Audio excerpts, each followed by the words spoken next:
안녕하세요. 마이웨이입니다. 오늘은 꽤 중요한 말씀을 드리려고 합니다.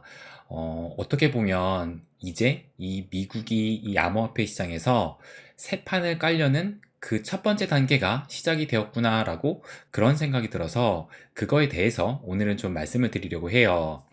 그래서 보시는 것처럼 지금 이 암호화폐 시장이 좀 약세로 흘렀는데 어떻게 보면 진짜 요즘은 이 하루하루가 버라이어티한 것 같습니다. 그래서 보시는 것처럼 어제 거의 한 11시가 좀 넘어가지고 이렇게 비트코인이 급락을 했었어요. 근데 이 이유는 뭐 여러분도 이미 아시겠지만 바로 이 바이낸스의 기소 소식이 들려왔습니다. 그래서 여기 보시는 것처럼 이 미국의 CFTC가 바이낸스 및 CEO를 상대로 해가지고 소송을 제기했다라는 이런 소식이 들려왔는데, 그래서 여기 보시는 것처럼 자금 세탁 및 테러 자금 조달 방지 등 총 8가지의 규제를 위반했다라고 해가지고 이 SEC도 아니고 이 CFTC에서 바이낸스를 기소를 했다라고 합니다.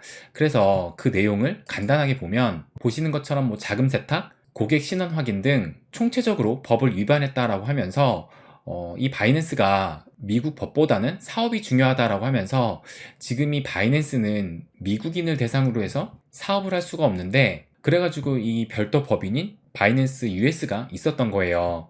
그런데 이 US가 있기 전에 이 미국 고객 유치를 위해서 계산된 단계적인 접근을 지속적으로 해왔다라고 말을 하면서, 여길 보시면 그 방법으로 이 인터넷 우회 접속을 알려주면서 초심자들을 위한 VPN 가이드 항목을 또 이렇게 또 교재로 만들었다고도 해요. 그러면서 차단 지역에 거주하는 경우 여러분은 VPN을 사용해서 사이트 차단을 피할 수가 있습니다 라고 이렇게 또 안내까지 했다라고 합니다. 그리고 또 이 테러 자금에 대해서도 우리는 모른 척 합니다 라고 하면서 이 불법적인 송금을 묵인하는 이런 태도도 보였다라고 해가지고 이 CFTC가 기소를 한 것이라고 이렇게 알려졌습니다.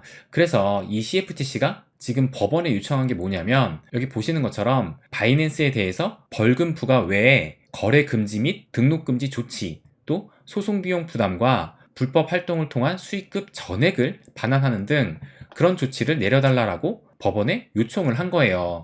그러니까 정말 어떻게 보면은 뭐 벌금 부과뿐만 아니라 거래 금지, 등록 금지니까 아예 사업을 영위하지 말라라고 지금 요청을 한 겁니다. 그래서 저는 이것을 보고 이 미국이 본격적인 바이낸스 죽이기가 시작이 됐구나라고 느끼게 됐어요. 그리고 또 비단 이 사건뿐만 아니라 요 기사를 또 보시면 이것도 오늘 나온 소식인데, 이 미국 법원이 바이낸스 US 보이저 자산 인수 거래에 대해서 승인 보류를 결정했다라는 이런 소식까지 또 전해왔습니다. 그래서 요거는 제가 얼마 전에 말씀드린 적이 있는데 요것을 간단하게 다시 한번 좀 짚어보면은 3월 7일이니까 이번 달 초만 해도 이 미국의 판사가 바이낸스가 이 보이저를 인수하는 거에 대해서 SEC의 주장은 비합리적이다라고 이렇게 재차 지적을 하면서 결국에는 여기 보시는 것처럼 파산 법원은 이 바이낸스가 보이저를 인수하는 데 대해서 결국엔 승인을 했습니다. 그런데 이 승인을 하고 나서 여길 또 보시면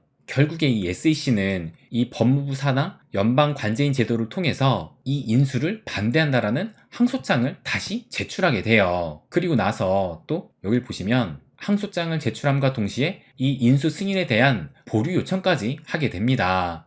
그런데 이 미 법원에서는 보시는 것처럼 바로 그 다음 날에 이 승인 보류 신청을 기각을 하게 돼요.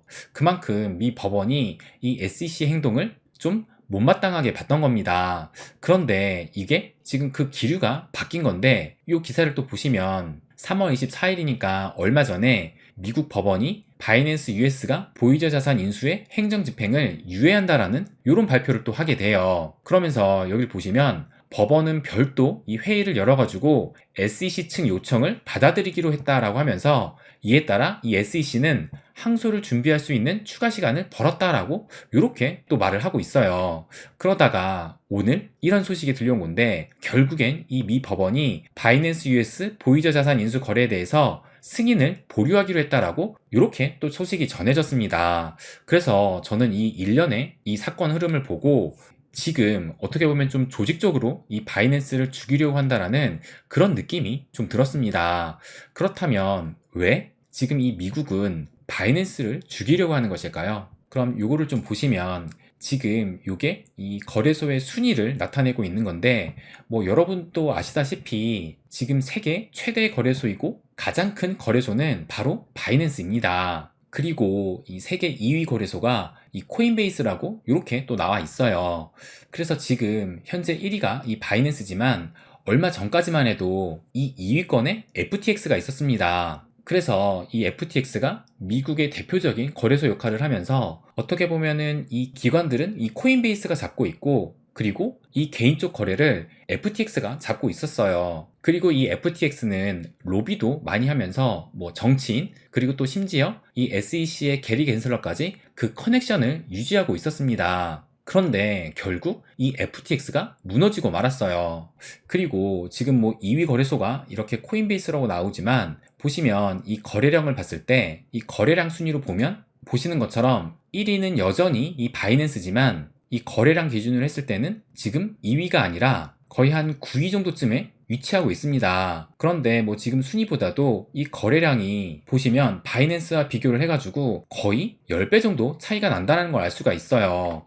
그리고 이 코인베이스의 거래량은 심지어 이 업비트의 거래량보다도 현재 적은 상황이에요. 그리고 또 이 주별 방문을 봐도 이 바이낸스 같은 경우는 1,400만을 가리키고 있는데, 이 코인베이스는 38,000 정도고, 심지어 이 업비트 200만보다도 더 적은 상황입니다.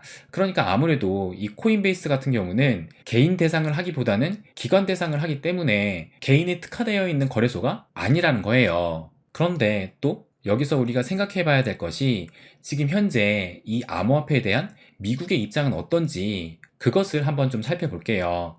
이 기사를 보시면 2023년 2월 27일이니까 불과 한 달 전에 기사인데, 이 미국의 재무장관인 이 옐런이 지난달에 이 G20 재무장관 회의에서 암호화폐 관련 활동을 금지하지 않겠다라고 이런 발언을 하게 됩니다. 그러면서 뭐라고 했냐면, 미국은 암호화폐 관련 활동을 완전히 금지하지 않았지만 암호화폐에 대한 강력한 규제 프레임워크를 마련하는 것이 중요하다라고 이렇게 또 말을 했어요. 즉, 이 얘기는 이 암호화폐를 금지시키기보다는 오히려 이 규제 안에서 이 시장을 키우겠다라는 의미입니다. 그런데 지금 세계 1위의 거래소가 보시는 것처럼 이렇게 바이낸스예요. 그렇다면 이 시장이 커지면 누가 좋을까요? 더구나 지금 이 FTX도 없어진 마당에 누가 가장 좋을지 생각한다면 그 이득은 이 바이낸스가 또 많이 취할 수밖에 없을 겁니다. 게다가 지금 이 바이낸스는 본사도 정확히 어느 나라인지 밝히지 않고 있어서 현재 이런 규제도 피해가고 있는 상황이고, 그러다 보니 세계 각국에 또 특히 이 미국에 눈밖에 나 있는 상황입니다. 그래서 이 미국 입장에서는 이 시장을 키우기 전에 이 바이낸스의 싹을 자르려고 들 거예요. 그리고 최소한 이 미국 자국의 거래소를 키우고 싶어 할 겁니다. 그렇다면 지금 이 미국의 거래소가 어디가 있는지 그곳을 한번 살펴보면, 보시는 것처럼 이 코인베이스가 미국의 거래소고, 또 크라켄 역시도 미국의 거래소예요. 그리고 또한 13위에 위치한 제미니도 미국의 거래소입니다. 그런데 지금 이 미국 당국에서는 현재 이 규제를 열심히 하고 있어가지고 스테이킹에 대한 이 벌금도 물리면서, 얼마 전에는 크라켄에도 벌금을 물리고, 현재는 이 코인베이스까지 기소를 하고 있는 상황이에요. 그러니까 사실 지금 이 미국은 지금 존재하는 거래소도 썩 마음에 들진 않는다라는 얘기입니다. 왜냐면 지금 현재 이 규제의 틀을 만들기도 전에 이 미국 당국 입장에서는 지들 마음대로 사업을 영위하고 있기 때문이에요. 그런데 얼마 전에 이런 소식이 들려왔어요. 요게 3월 24일 날 나온 기사인데, 나스닥이 기관 대상으로 암호화폐 커스터디 서비스를 올 2분기 내에 출시한다라고 이렇게 또 기사가 나오면서 현재 이 규제 기간의 승인을 기다리고 있다라고 이렇게 또 말을 하고 있습니다. 그런데 지금 이 소식이 지금 불과 며칠 전에 들려왔지만 이것이 이번에 처음 나온 소식은 아니었어요. 이 기사를 보시면 작년 9월 21일에 뭐라고 기사가 나왔냐면, 이 나스닥이 암호화폐 수탁 서비스를 어떻게 준비하고 있나? 라는 이런 기사가 나왔었습니다. 그래서 이미 이 나스닥은 암호화폐 수탁 서비스를 계속 준비를 해왔었고, 그리고 제가 지금 이 암호화폐 수탁 서비스에 대해서 말씀드리려고 했던 것이 아니라, 중요한 것은 이 아래에 있어요. 그래서 여기를 보시면 이 나스닥은 암호화폐 거래소 즉시 설립은 아직이다 라고 얘기를 하면서, 나스닥이 암호화폐 거래소를 즉시 설립할 계획은 없지만 규제 환경과 경쟁 환경을 기반으로 기회를 평가해 나갈 것이다 라고 이렇게 또 얘기를 했습니다. 그러니까 지금 당장은 아니지만 추후 이 나스닥이 암호화폐 거래소를 설립할 가능성은 매우 크다고 볼 수가 있어요. 그렇다면 미국 정부 입장에서는 과연 어떨까요? 당연히 대환영을 할 겁니다. 이미 이 나스닥은 세계 최고의 증권 시장이기도 해요. 제가 뭐 거의 매일 요걸 보여드리지만 사실 이거는 이 나스닥이 아니라 여기 보시는 것처럼 S&P 500 지수를 보여주는 겁니다. 그래서 각 섹터별로 해가지고 총 500개의 종목이 이렇게 매일 이 히트맵 형식으로 보여주는 것인데 이 나스닥 같은 경우는 이 종목이 3,000개가 넘어요. 그리고 이 나스닥은 기술주 중심이기 때문에 이 S&P 500처럼 뭐 테크놀로지, 뭐 파이낸셜, 뭐 에너지, 뭐 이런 식으로 섹터별로 이 시장을 파악하는 게 쉽지가 않습니다. 그리고 또 이 S&P 500은 이 말 그대로 이 500개의 종목이 이렇게 들어가 있어서 이렇게 또 한눈에 볼 수가 있는데 나스닥 같은 경우는 3,000개가 넘기 때문에 3,000개를 한눈에 보기엔 또 너무 많고 그래서 이 나스닥 100이라고 해가지고 이렇게 또 100가지의 나스닥 종목이 있는데 여러분도 느끼시는 것처럼 이 시장을 파악하는 게 뭐 딱히 쉬워 보이지는 않습니다. 그런데 그렇다 하더라도 이미 이 나스닥은 세계적인 이런 빅테크가 다 포진되어 있어가지고 거대한 세계 최고의 이 증권 시장을 보여주고 있어요. 그런데 이 나스닥이 암호화폐까지 다루게 된다면 그리고 그 얘기는 이 나스닥이 이 암호화폐를 한다면 규제는 당연히 지킨다라는 얘기입니다. 그러니까 이 미 당국 입장에서는 이 나스닥이 암호화폐 거래소를 설립한다는 거에 대해서 쌍수 들고 환영을 할 거예요. 그렇다면 결국 이 바이낸스의 운명은 그 끝이 안 좋을 수도 있다라고 생각이 듭니다. 그래서 어제 이 미 당국이 이 바이낸스를 고소했다라고 하면서 바이낸스가 제2의 FTX가 되나? 라는 이런 기사가 나왔는데 그렇다면 지금 우리가 이 바이낸스를 현재는 이용하고 있는데 과연 괜찮을까? 또 그것에 대해서 한번 말씀을 드리면 일단 이 기사에 대해서도 뭐 당장 이 바이낸스가 이 FTX처럼 망할 거다라고 보지는 않고 있어요.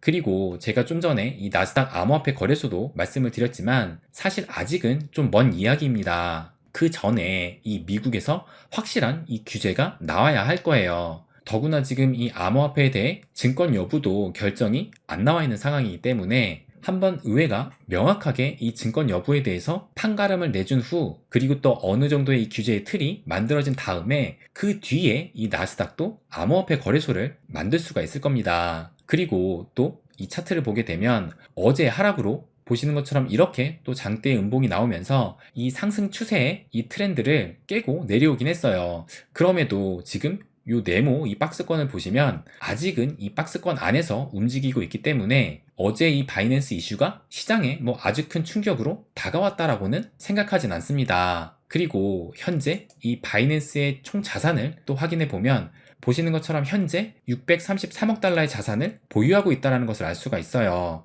그래서 여기 보시면 뭐 USDT가 한 30%, 또 비트코인이 한 23%, 그리고 또 나머지는 이더, BUSD, BNB 코인 해가지고 그래서 총 현재 이 633억 달러를 보유하고 있다라고 나옵니다.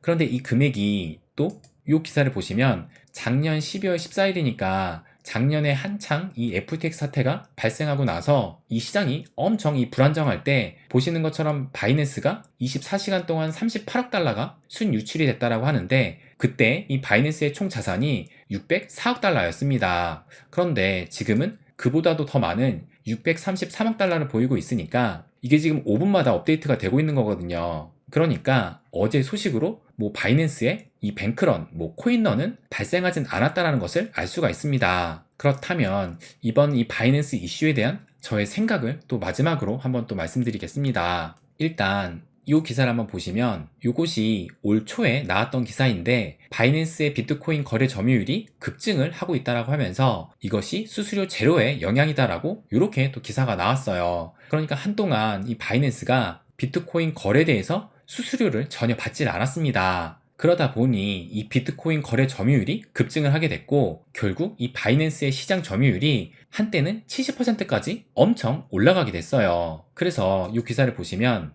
이것도 올해 2월 달에 나온 기사인데 이 바이낸스가 비트코인 현물 거래의 98%를 점유하고 있다라면서 만약에 위기가 발생 시 FTX보다 시장 전체 파장이 더 클 것이다 라고 이렇게 또 기사가 나왔습니다. 그러니까 현재 이 바이낸스의 시장 점유율이 너무 큰 상황입니다. 그러니까 우리 유저 입장에서도 이 같은 이 바이낸스의 독점 형식은 절대 좋다고 볼 수가 없어요. 그래서 이 기사를 보시면 이것도 오늘 나온 기사인데 바이낸스의 비트코인 거래량이 작년 7월 이후로 지금 현재는 또 최저로 떨어졌다라고 하면서 이것은 제로 수수료의 종료의 영향이다라고 이렇게 또 얘기를 하고 있어요. 그래서 지금은 이 바이낸스가 수수료 무료 정책을 현재는 종료한 상황인데 아무래도 이 독점 논란에 대한 목소리가 커지니까 꼬리 내리기를 하지 않았나 생각이 듭니다. 그래서 또 여기를 보시면 최고 70% 수준을 기록했던 바이낸스의 시장 점유율은 현재는 58% 수준으로 내려갔다라고 이렇게 또 나오고 있어요. 그래서 현재 지금 내려가서 58% 수준이라고 하지만 이 58% 역시 현재 이 절반이 넘는 시장 점유율을 차지하고 있다는 것이고 여전히 이 바이낸스의 독점이 계속되고 있다는 겁니다.